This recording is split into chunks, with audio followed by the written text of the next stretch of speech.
முதலாம் ராஜேந்திரன் வட இந்திய படையெடுப்பில் பெற்ற வெற்றியின் நினைவாக எழுப்பப்பட்ட கோவில் கங்கை கொண்ட சோழபுரம் கோவில். பிற்கால சோழ வம்சத்தை மீட்டெழச் செய்தவர் விஜயாலயன். இந்தியாவில் முஸ்லிம்களின் ஆட்சி எந்த நூற்றாண்டில் நிறுவப்பட்டது?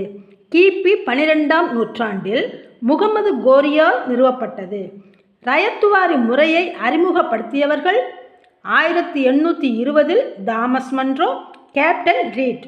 விவசாயிகளின் எழுச்சியாக கருதப்பட்ட முதலாவது கழகம் சந்தால் கழகம். தமிழ்நாட்டின் அரசியலில் பாளையக்காரர்கள் முக்கிய பங்கு வகித்த ஆண்டு 17 மற்றும் 18ஆம் நூற்றாண்டு. திருநெல்வேலியின் அருகில் இருந்த நெற்கட்டும் செவல் என்ற பாளையத்தின் பாளையக்காரர் பூலித்தேவர் ஆவார். விஸ்வநாத நாயக்கர் யாரை கலந்தாலோசித்து பாளையக்காரர் முறையை ஏற்படுத்தினார்? 1529 அமைச்சர் அரியநாதன். நன்றி.